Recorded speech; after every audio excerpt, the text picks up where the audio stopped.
Praise the lord.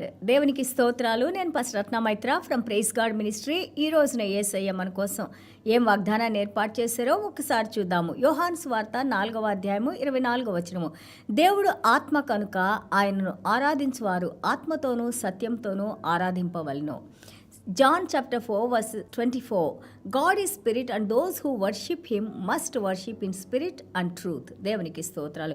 Worship him, honor him, fear him, obey him, surrender your life to him. దేవుణ్ణి మనం ఆరాధించే వారిగా మన జీవితాన్ని ఆయనకు సమర్పించుకొని నమ్మకం కలిగిన వారిగా, దేవుని బిడ్డలుగా, దేవుని రాజ్య వారసులుగా, దేవునిని పోలి తండ్రిని పోలి నడుచుకునే వారిగా మనల్ని ఉండడానికి దేవాది దేవుడు ఆయన మన కోసం మరణించి ఆయన రక్షణనిచ్చి ఆ యొక్క దేవుని ఏ విధంగా ఆరాధించాలి, స్తుతించాలి, ఇంత గొప్ప కార్యాలు మన జీవితంలో చేసిన దేవుడు, ఎంతో గౌరవానికి ఆయన పాత్రుడైన దేవుడు, వారిని పూజ్యనీయులైన దేవుడిని ఏ విధంగా ఆరాధించాలని చెప్తున్నారు.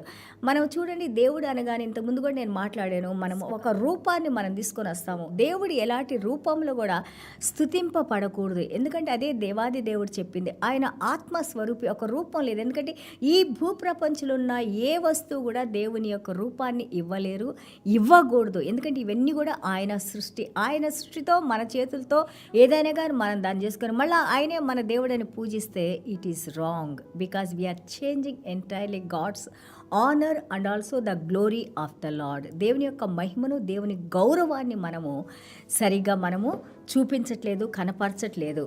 And also it becomes sin. దేవుడు ఆజ్ఞ ఇచ్చారు, నీ దేవుడైన యెహోవాను నేనే, నేను తప్ప వేరొక దేవుడు నీకు ఉండకూడదు. పైన ఆకాశం అయినా, కింద భూమి అయినా, భూమి కిందన దేని కూడా ఎలాంటి రూపంలో కానీ ఎలాంటి యొక్క ఇమేజెస్లో మనం ఆయన పూజించకూడదు, ఆరాధించకూడదు అని చెప్పేసి.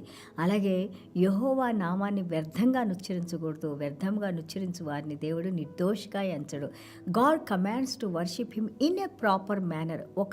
ఏ విధంగా ఆయన్ని ఆరాధించాలో కూడా దేవుడు మనకి నేర్పించారు. He says that because I am holy, నేను పరిశుద్ధుడిని, నేను నా ప్రాణాన్ని మీకోసం ఇచ్చి మిమ్మల్ని నేను ఎన్నుకున్నాను. కాబట్టి మీరు మీ యొక్క ఆ యొక్క వికెడ్నెస్, చెడుతనం నుంచి అంచెలంచెలుగా ప్రతిరోజు దేవునిలో, ఆ నీతిలో, ఆ పరిశుద్ధతలో, దేవునిలో నడుచుకుంటూ దేవుని బిడ్డలుగా, దేవునికి భయపడి, దేవుడి ఏ విధంగా పూజించమన్నారో, ఆరాధించమన్నారో ఆ యొక్క కమాండ్మెంట్స్ ప్రకారం, ఆ యొక్క ఆజ్ఞల ప్రకారం, ఆయన మాట ప్రకారం, ఆయన ఏ విధంగా ఆ ప్రాపర్ మేనర్లో మనం ఆయన్ని ఆరాధించాలని చెబుతా ఉన్నారు. ఇక్కడ ఆ యొక్క సమరయ స్త్రీతో మన యేసయ్య మాట్లాడుతూ ఉన్నారు.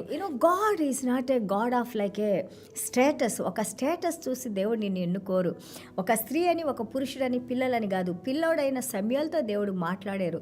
గర్భంలోనే ఉన్న ఆయన ఏర్పాటు చేసుకుని ఇర్మియా గారితో, నీ తల్లి గర్భంలోనే నిన్ను ఆర్డైన్ చేసి నిన్ను నేను ఎన్నుకొని నిన్ను నా సేవ కోసం తీసుకొని వచ్చాను అని అన్నారు. అలాగే ఒక స్త్రీ మనం చూస్తూ ఉంటే మేరీ కానీ, మార్త కానీ, మగ్దలేని మరియ కానీ, అలాగే ఈ యొక్క సమరయ స్త్రీ కానీ, అలాగే బైబిల్ గ్రంథంలో ఉన్న రూత్ కానీ, అలాగే రాహాబ్ కానీ, అలాగే మనం చూస్తూ ఉంటే తామర్ కానీ, బత్షెబ కానీ, వాళ్ళ పేర్లు దేనికి పనికిరాని యూస్లెస్ ఉమెన్ పేర్లు కూడా దేవుడు ఎంతగానో ఉన్నతంగా వారిని ఆదరించి, కనికరించి, రిస్టోర్ చేసి వారి పేర్లు కూడా మళ్ళీ తిరిగి బైబిల్ గ్రంథంలో రాసి వాళ్ళని ఆనర్ చేయడానికి మనం చూస్తూ ఉన్నాము. God has taken a women, God has Born in a womb of A women. ఒక స్త్రీ యొక్క గర్భసంచిలో ఆయన 9 నెలలు ఆయన ఉండి, ఒక దేవాది దేవుడైన గొప్ప సృష్టికర్త ఆయన ఈ భూమి మీద జన్మించారు. This is actually when we read, మన తలంపులు, అసలు మన ఆలోచనకే మనకు అర్థం కాదు. ఒక సృష్టికర్త నక్షత్రాలకు పేర్లు పెట్టి, మిల్కీ వేస్, కొన్ని బిలియన్స్, కోటాను కోట్లైన నక్షత్రాలు,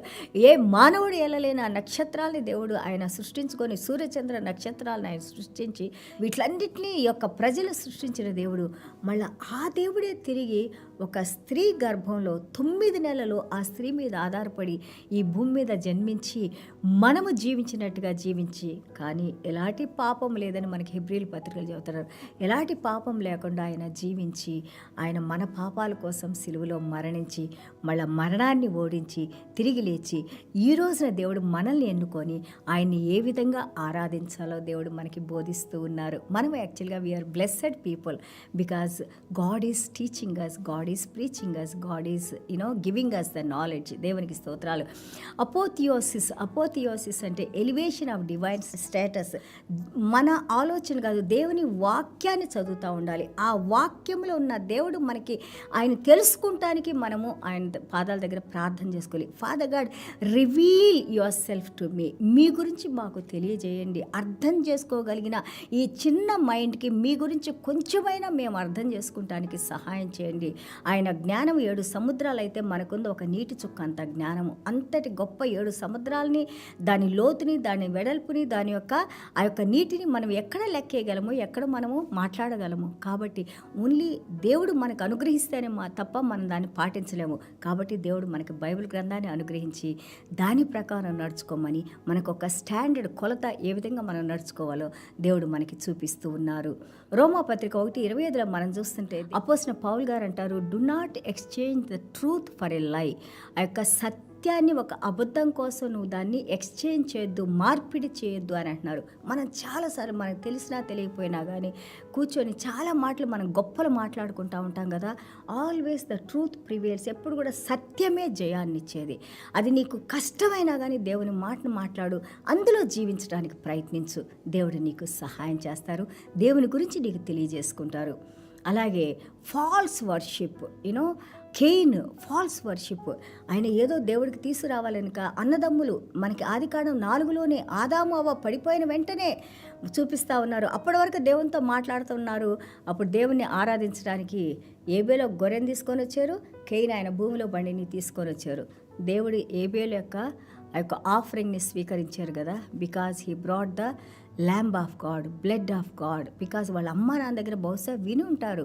మనం హెబ్రీల పత్రికలో చూస్తే కేనుకు కూడా తెలుసు ఆ information, but he disobeyed there also. అక్కడ కూడా ఆయన అవిధేయత చూపించి దేనికి ఇష్టం లేని ఆ యొక్క ఆరాధన చేసినప్పుడు దేవుడు దాన్ని అంగీకరించలేదు. ఆ కోపంలో దేవుడు హెచ్చరించినా కానీ కేయిన్ వినకుండా ఆ యొక్క తన తమ్ముడిని చంపినట్టు మనం చూస్తున్నాము. దాని ద్వారా దేవుని దగ్గర నుంచి ఇంకా దూరం అయిపోవటం మనం చూస్తున్నాం. ఏదైనా వనం నుంచి వాళ్ళ అమ్మ నాన్న బయటకు వచ్చారు. ఈ యొక్క కేయిన్ తప్పు చేసి ఇంకా దేవుని దగ్గర నుంచి దూరం అయిపోయడం చూస్తున్నాము. The worship is so important. How you worship God. పూజ్యనీయుడైన దేవునికి నీ గౌరవము, నీ హృదయాన్ని ఆయన పాదాల ముందు పెట్టినప్పుడు అది నిజమైన ఆరాధనగా ఉంటుంది. నీ రహస్య పాపాలను తీసివేసి దేవునికి ఏ విధంగా ఇష్టమైందో దేవునికి మాత్రమే మనం ప్రథమ స్థానాన్ని ఇచ్చి మనము ఆయన్ని ఆరాధించినప్పుడు, ఆయన్ని పూజించినప్పుడు దేవాది దేవుడు మన ఆరాధనను స్వీకరిస్తారు. అలాగే చూడండి, కర్మేలు పర్వతం మీద మన ఏలియా గారు ప్రార్థన చేసినప్పుడు ఏం చేశారు? దేవాది దేవుడు అగ్నిని పంపి ఆ యొక్క 450 మంది ఆ యొక్క బయలు పూజారుల ముందు దేవుడు ఆయన మహిమపరుచుకున్నారు. ఆయన సేవకుడిని ఆయన మహిమపరిచారు. Because Elijah has done how God wants him to do. దేవుని మీద ఆధారపడి దేవుని యొక్క శక్తిని అక్కడ ఏలియా చూపించడానికి దేవుడు ఆయనకి సహాయం చేశారు. అలాగే చూడండి, దేవాది దేవుడు మనం ప్రార్థన చేసినప్పుడు ఆ యొక్క ప్రార్థనలకి జవాబులు ఇచ్చి తన యొక్క సేవకుల్ని అలాగే తన బిడ్డల్ని విశ్వాసుని ఆయన అంగీకారమైన ప్రార్థన మీరు చేస్తున్నారని దేవుడు మనకి ఇంకా సంతోషంతో సహాయం చేస్తూ ఉంటారు. చూడండి, ప్రకటన గ్రంథం మనం 4:10 చూస్తే worship him who lives for ever and ever. అంత పెద్దలు మనం 3 అధ్యాయాలు మనం చూస్తుంటే భూమి మీద చూస్తాం. 4వ అధ్యాయానికి దేవుడు పరలోక రాజ్యాన్ని ఓపెన్ చేశారు మన యోహాన్ గారి కోసం. ఆయన ఆత్మీయ నేత్రాలు తెరవబడి చూడండి అక్కడ ఏం చేస్తూ ఉన్నారు. Every one of them they are worshipping the living God, they worshipping the lamb of God who lives for ever and ever and ever. నిత్య జీవంలో ఎల్ల కాలము there is no death to God. God is alive, God is living there. God who redeemed us. It is our duty to worship him, to honor him, to adore him. And also ప్రకటన గ్రంథం 14:7 మనం చూస్తుంటే fear God, give him glory, worship him who made the heavens and the earth. శక్తి కలిగిన దేవునికి ఆ యొక్క మహిమ ప్రభావాలు మనం తెలియజేస్తూ ఉండాలి. ఆయన్ని గౌరవించాలి, భయపడాలి. ఆయన శక్తిని చూసి మనము ఆశ్చర్యపడాలి. ఆవునెస్, ఎంత గొప్ప శక్తి కలిగిన దేవుడు నన్ను ఎన్నుకున్నారా, ఇలాంటి దేవుడు నేను కలిగి ఉన్నానా, ప్రభా మీకు వందనాలని మనం పాదాల మీద పడిపోయేలాంటి యొక్క ఆరాధన మనం చేయాలి. మన హృదయాన్ని హృదయాన్ని దేవుడికి సమర్పించుకోవాలి. ఆ హృదయంలో దేవునికి స్థానాన్ని ఇవ్వాలి. దేవుడు కరెక్ట్ చేస్తున్నప్పుడు, ఆ క్రమశిక్షణలో తీసుకొని వస్తున్నప్పుడు, ఆ ప్రూనింగ్ చేసేటప్పుడు, పర్జ్ చేసేటప్పుడు, క్లీనింగ్ చేసేటప్పుడు కష్టమైనా కానీ దాన్ని భరిస్తూ మనం ముందుకు వెళ్ళినప్పుడు దేవుని స్వరూపంలో, దేవుని మహిమలోకి మనం నడవటానికి దేవుడు మనకి కృపను అనుగ్రహిస్తారు. దేవునికి స్తోత్రాలు. చిన్న ప్రార్థన చేసుకుందాం. యేసయ్య, మీకు వందనాలు, స్తోత్రాలైనా. Thank you Jesus. గొప్ప దేవుడినైనా తండ్రి, మిమ్మల్ని ఆరాధించేవారు ఆత్మతోనూ సత్యంతోనూ ఆరాధించాలనైనా. ఇదిగోనైనా మా ఆత్మలు మీ ఆత్మతో కనెక్ట్ అయినప్పుడు నాయన, ఈ మరణించిన ఆత్మలు, చెడుతో నిండిపోయిన ఆత్మలు, చనిపోయిన ఆత్మలు తండ్రి, మీ వాక్యంతో మమ్మల్ని స్పందింపజేసిన, మమ్మల్ని రివైవ్ చేసిన, మీ ప్రాణాన్ని మాకు ఇచ్చిన ఆయన ప్రభా, ఇదిగో మేము చనిపోయిన మా ఆత్మలు జీవింపజేసిన మీ ఆత్మతో కనెక్ట్ చేసుకున్న ఆయన ప్రభా తండ్రి, ఇదిగోనైనా అప్పుడే మా నాయన ఈ యొక్క పరిశుద్ధాత్మ దేవుని యొక్క శక్తితో నాయన మేము మాట్లాడే మాట, మేము పూజించే పూజ, అలాగే మా యొక్క ఆరాధన, మా స్తుతి, మేము మాట్లాడే ప్రతి ఒక్క దైవకమైన మాటల్ని నాయన మీరు వాటిని శుద్ధీకరించి నాయన ప్రభా, శాంక్టిఫై చేసిన నాయన, వినిన వారి హృదయాల్లో నాయన ప్రభా, వారు కూడా మిమ్మల్ని అంగీకరించడానికి మీరు కృప చూపిస్తున్నాయన, వారి హృదయాలు తెరిచిన ఆయన ప్రభా, వారిని కూడా నిత్య జీవంలో, జీవ గ్రంథంలో మీ పేర్లు వ్రాస్తూ నాయన ప్రభా, నశించిన దానిని వెతికి రక్షించడానికి వచ్చిన దేవా, మీ పాదాలకు స్తోత్రాలు తెలియజేసుకుంటూ, మీరు చేసిన ప్రతి కార్యాన్ని బట్టి, మా జీవితాన్ని నాయన మీరు మార్చిన విధానాన్ని బట్టి, మమ్మల్ని ఆశీర్వదించిన విధానాన్ని బట్టి, మమ్మల్ని నడిపిస్తున్న విధానాన్ని బట్టి నాయన ప్రభా,